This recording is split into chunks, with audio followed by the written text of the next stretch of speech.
Hello प्यारे दोस्तों, कैसे हैं? जय श्री कृष्णा। आज के करंट अफेयर्स में आपका मोस्ट वेलकम है। तो आई होप सब रेडी होंगे, तो तैयार हैं पूरी एनर्जी पूरे जोश के साथ। तो पहला ही क्वेश्चन है, बड़ी ही मैं ये कहूँ दुख भरी खबर है या खुश खरी खबर है मुझे नहीं पता।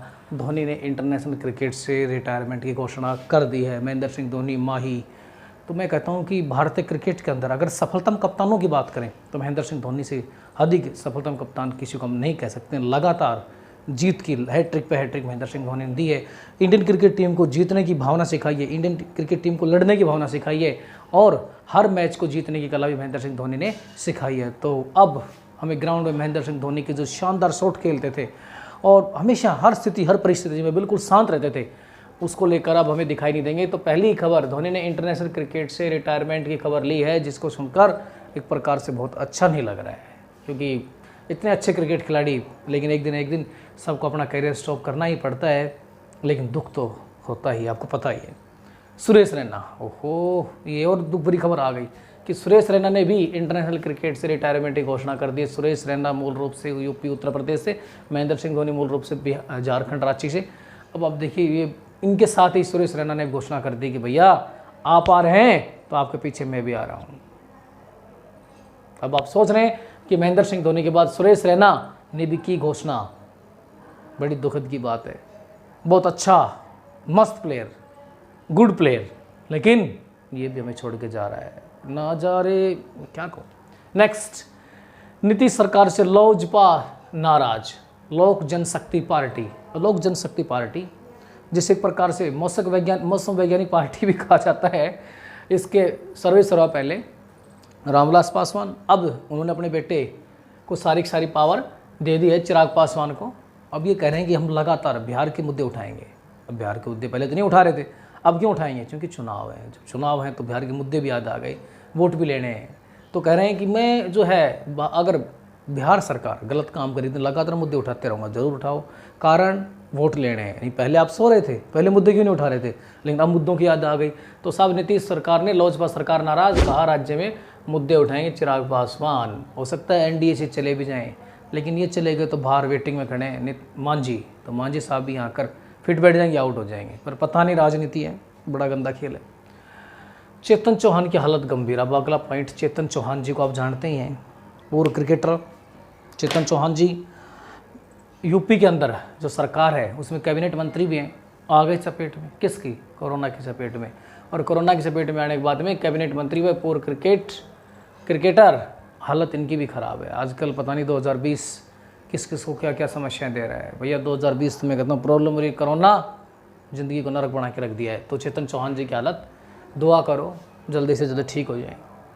नेपाल के पीएम कौन? केपी शर्मा ने भारत को स्वतंत्रता दिवस की बधाई दी। वेरी गुड, चलो कुछ तो अच्छा किया।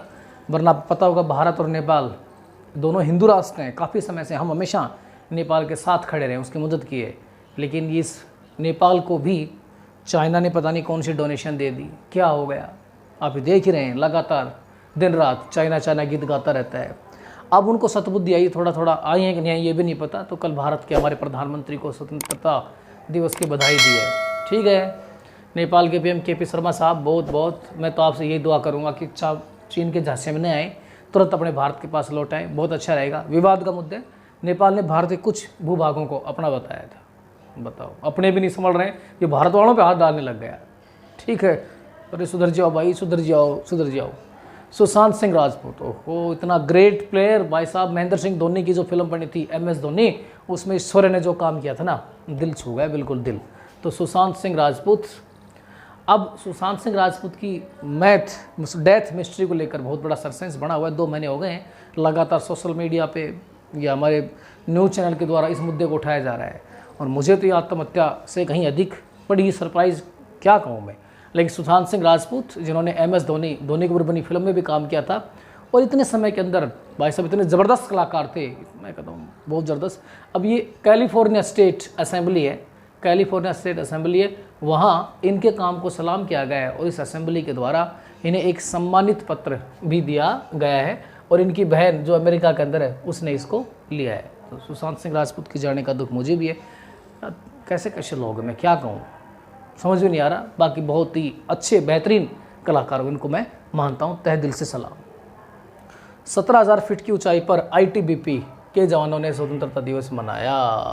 है मेरे वतन के लोगों, जरा आँख में भर लो पानी, जो शहीद हुए हैं उनकी जरा याद करो कुर्बानी।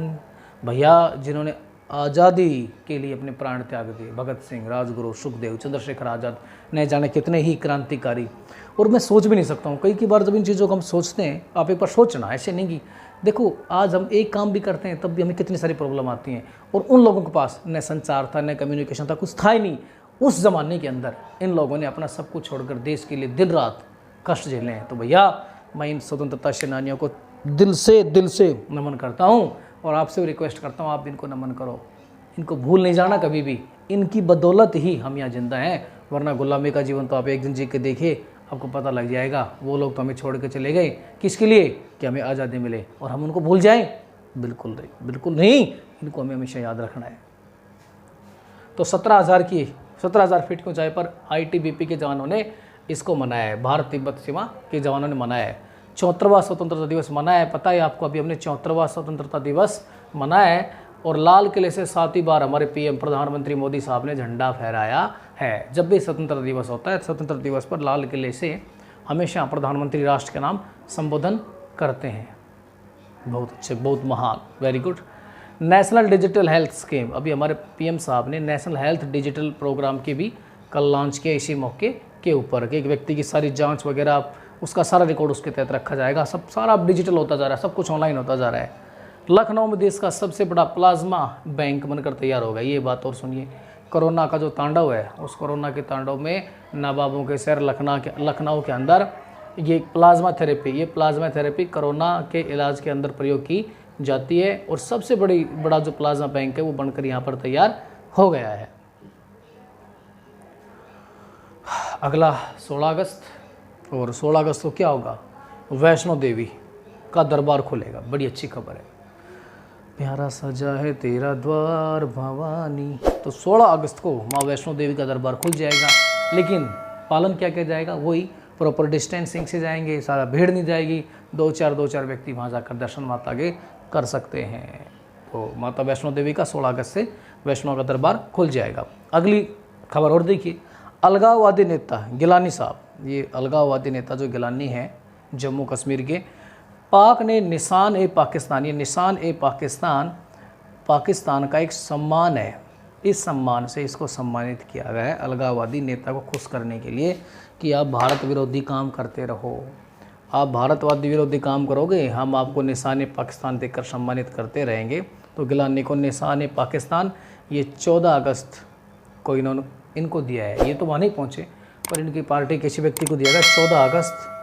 कोई 14 अगस्त को पाकिस्तान अपना स्वतंत्रता दिवस मनाता है, उस दिन निशान पाकिस्तान इनको गिलानी साहब को दिया है कि भारत विरोधी काम करते रहो, हम इसी प्रकार आपको सम्मानित करते रहेंगे। गिलानी साहब सुधर जाओ, मत करो ये।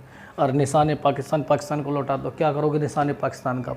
अपने आप को खुश नसीब मानो, भारत जैसे स्वर्ग के देश के अंदर आपका जन्म हुआ है। पाकिस्तान का निशान पाकिस्तान लेकर क्या करोगे? अच्छे दोस्तों, वंदे मातरम।